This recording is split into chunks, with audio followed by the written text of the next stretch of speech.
Dr. Leslie is the System Medical Director of Psychiatry for Adventist Healthcare. She's an assistant professor of clinical psychology for Georgetown University School of Medicine. She's also a member of the Adventist Healthcare Board of Trustees. She specializes in treating depression and post-traumatic stress disorder in children and adolescents with an academic interest in immigrant and refugee trauma. Dr. Leslie holds a Doctor of Medicine degree from Loma Linda University and completed her residency in psychiatry at the Loma Linda University Medical Center, as well as completed a fellowship in child and adolescent psychiatry at Children's Hospital of Philadelphia, University of Pennsylvania. She holds a certificate in refugee trauma from Harvard University. She has worked with youth in her personal life as a big sister and youth club instructor and believes in the ability of every child to thrive and succeed with proper support and mentorship. Her goal is to educate people on the importance of attending to their physical and mental health, since both aspects of health contribute to wholeness and true healing. We welcome you, Dr. Leslie, to share with us on caring for the mental health of Generation Z and Generation A. All right, so today we'll talk about what these generations even are. How do you know which generation you're in? We'll talk about the mental health perceptions of the different generations and how technology plays a role in mental health and in framing the generation. We'll talk about the Adventist Church's health message and how mental health relates to that. How does our health message promote good mental health and wellness? And what can we do to promote mental wellness among Generation Z and A? And also, how can we as a church communicate and connect well with these generations? We'll end this portion with a question and answer session. I look forward to your questions.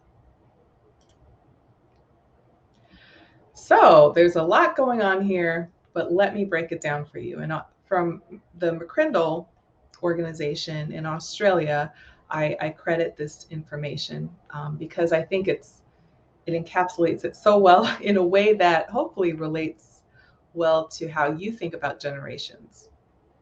So going back to a seasoned generation, the builders were born before 1946. You see what the builders have experienced: World War II, the Model T Ford. Iconic toys include roller skates, the record player.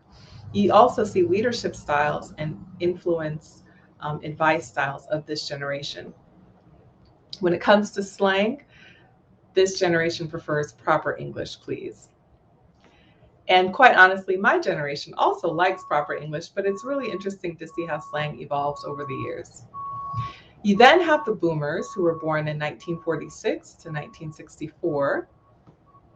The moon landing was a big deal in that era. And you see the different cars and toys and technology, audio cassette. There was also film, but I think music devices are beginning to define different generations. There's my generation, Generation X, born 1965 to 1979. We were saying things like dude and rad and as if. There's some other slang that's not here, like bad being good, but these are the general slang words. The Commodore was a popular car, and the Rubik's Cube, a popular toy. Now let's get into the generations we've been really working hard to understand, because I guess maybe every generation feels this way. They're so different. But truly, there are some era-shifting events occurring for these generations. Generation Y, also known as the millennials. They like words like bling, what's up. My generation also liked what's up. But they're born 1980 to 1994.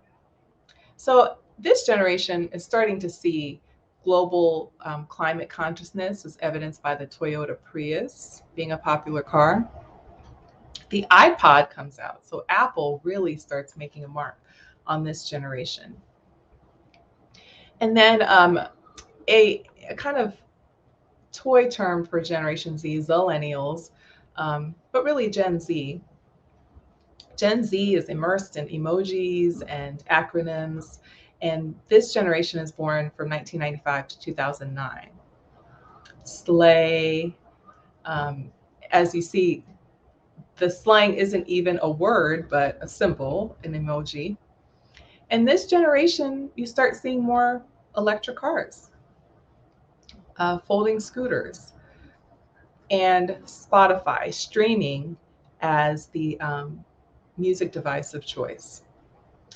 Now, characteristics of Gen Z, because I'm now going to dig a little deeper because this is who we're talking about today. They like leaders who are empowering. They like to collaborate. They learn in a multimodal fashion. So not just in the classroom or in a book, but they like videos, engaging modes of learning.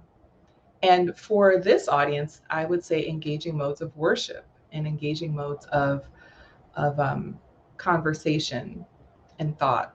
They also like forums, and social media. Social marketing is important, but social media is also very important to this generation. And now the younger ones that we're still learning about, born 2010 to 24, that would be Generation Alpha or Gen A. You see their slang. And some of the slang, they're not actual words. They are acronyms like OOF. And I have to admit that I had to look these up for this presentation. OOF is out of office. And IDRC is I don't really care. Hundo means about 100, like 100%. I agree. Significant events, I should have gone back, but for Gen Z, the global financial crisis of 2008 is a significant and generation era defining event that is spilling into Generation Alpha. Gen Alpha also has experienced in America the leadership of Trump and Brexit in the UK. Autonomous vehicles are beginning to define this generation. And this generation, because of the attention span ability, due to all the devices and the constant scene shifting in the videos, really like the fidget spinner, need to kind of be kinetic and constantly moving. Music device of choice, a smart speaker. Gen Alpha likes inspiring leadership. They don't just want to take it for face value because the pastor said it or because the teacher said it. They want to be inspired. They like learning virtually. Well, I question that a bit based on the pandemic. Many children kind of tired of that. But they also get advice from chatbots electronically, as well as their peers. So how do these generations perceive mental health? Well, both, thankfully, are mental health aware. And when we talk about younger generations, sometimes we talk about them in a disparaging way, but I encourage this group, anyone listening, to think of these things as strengths and then opportunities, not necessarily all bad and definitely not all good. But we can learn a lot from Generation Z and Generation A, namely being more mentally healthy and aware of mental health, no longer seeing it as a stigma.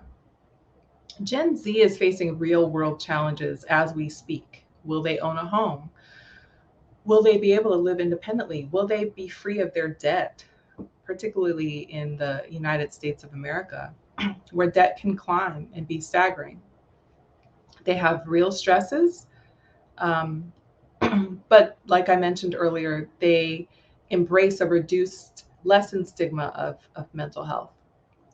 So for this generation, 37% have received therapy, a real strength. And in comparison to Gen Y or the millennials, 35% of millennials received therapy, 26% of Gen X received therapy, 22% of baby boomers, and then 15% of the silent generation. So definitely a progression and improvement over the years and openness to receiving therapy and help for mental health issues.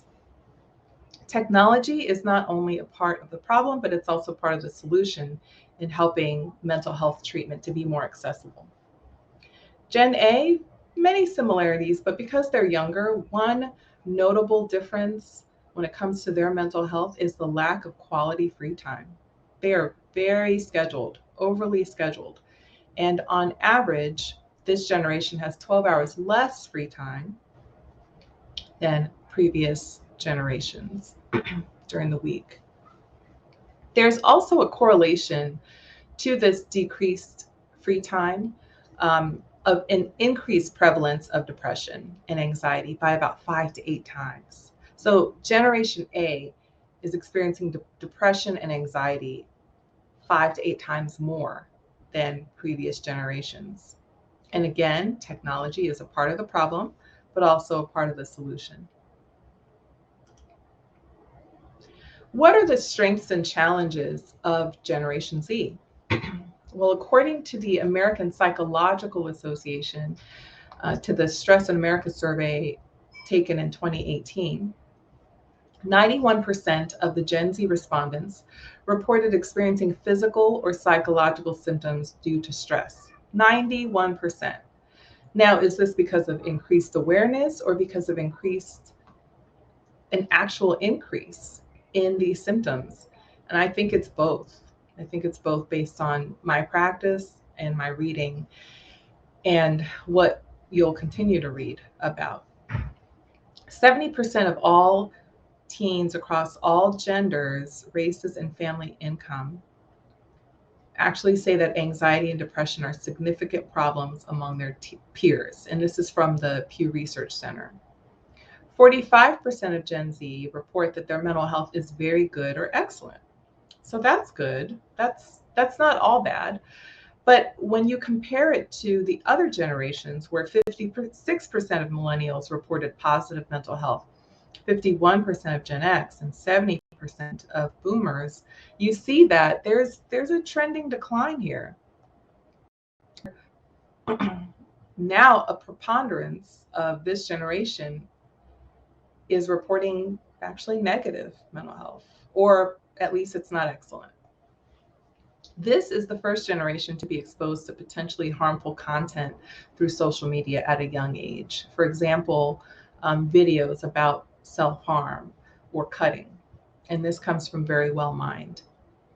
The social media pressures, for example, harassment via social media, bullying, the need to conform, those are real challenges. And if I'm giving this presentation in 2022, you may have read about the increased scrutiny of social media platforms such as Instagram because of the focus on body image, because of filtering, because teens are constantly comparing themselves, particularly young girls, to other teenagers. And so social media is imposing pressure on this generation.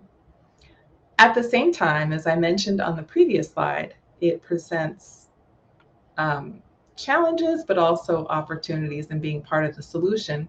Social media has normalized mental health problems. So this generation is much more open and apt to speak about it.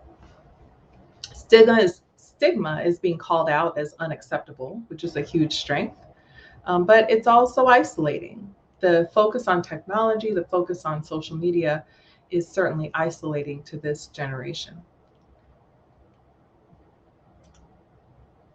Now, what about Generation A?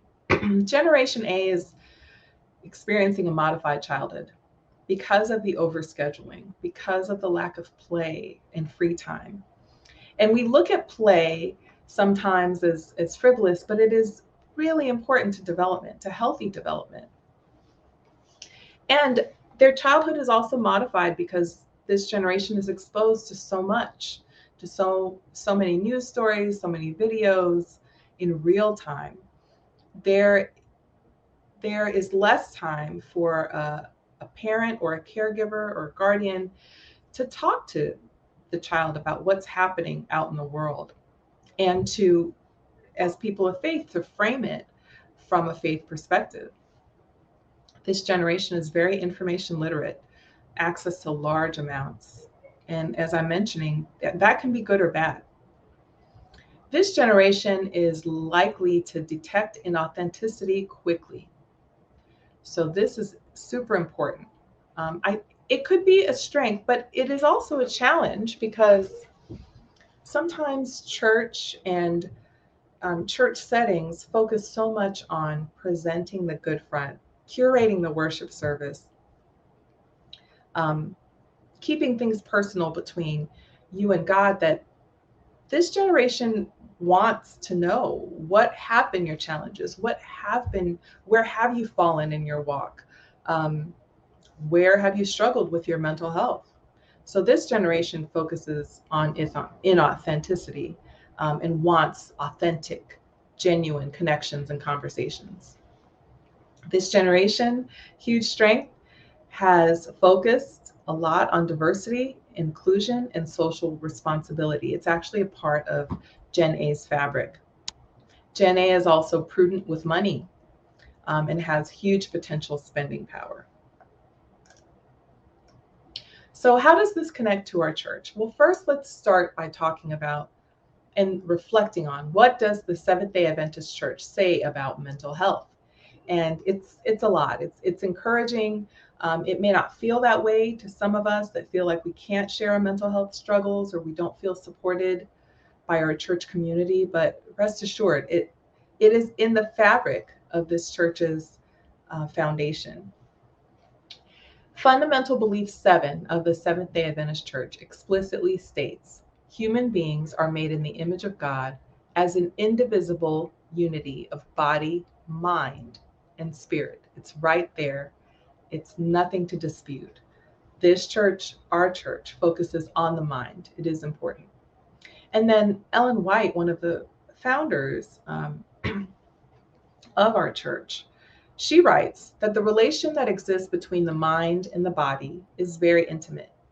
When one is affected, the other sympathizes. And science is proving this to be true. There is such a profound mind-body connection. The condition of the mind affects the health to a far greater degree than many realize. Many of the diseases from which men suffer are the result of mental depression. Grief, anxiety, discontent, remorse, guilt, distrust, all tend to break down the life forces and to invite decay and death. In the treatment of the sick, the effect of mental influence should not be overlooked. Rightly used, this influence affords one of the most effective agencies for combating disease. And this is from the Ministry of Healing. And as a psychiatrist on the front lines of treating mental health, mental illness, and promoting mental health, I can tell you that rightly used, when mental wellness is promoted, it can truly help the total health of a person. So what can we do when working with Generation Z and Generation A? This, I'm grateful for the NEO Academy for, and this is an article titled Generation Alpha, How to Engage Them. So although it's targeted to Generation Alpha, it can really apply to Generation Z too. There are many similarities. And I dare say this can also engage people who are a little more inquisitive and not just top down, not just, well, my pastor said it or the church says it, but they're thinking about their faith. So don't just limit this to Gen Z and Gen A. Be authentic, build trust. That, of course, starts with you being a sincere person and having a sincere Christian and genuine Christian experience for yourself. As I mentioned before, Generation A can detect inauthenticity from a mile away. Rule 2, speak to them about what matters to them. It's not business as usual. And how do you know what matters to them? You have to know this by talking to them, by listening to them, by not dismissing them, by including the youth in matters of the church, including the youth in program design, in The stories perhaps that are selected for Sabbath school lessons or for different programs, or vacation Bible school, speak to them. What matters to them? It will garner a lot of trust, and it will also help save time and help your presentations and your content to be effective. When it comes to mental health, it will help ensure that they can connect to the right type of person and that they can really address what's going on with them. Things are not always as they seem. And I'll give you a specific example. Because this is a social media focused generation, it's at their disposal, and it's one of the ways these generations connect. Sometimes things can seem really, really happy and curated and filtered, and they're having a great time and they're taking great pictures. And really what's going on deep down inside is not what's being posted. It's not what's being shared. So that's why rule number 2 is so very important. Speak to them about what matters to them. And when I say it's not business as usual, that gets to rule 5, but it's okay to not do things the way you've always done them for this generation. As long as we're sticking to the parameters and the principles of God's word and God's will, it may have to look a little different for it to speak to them. Rule 3, peer recommendations in social marketing are important, not top-down communication. It's no longer as important to hear what, no offense to our union presidents or to our global leadership, but to what our global leaders say. Peer recommendations are important. Did this change your life? Did this make an impact on you?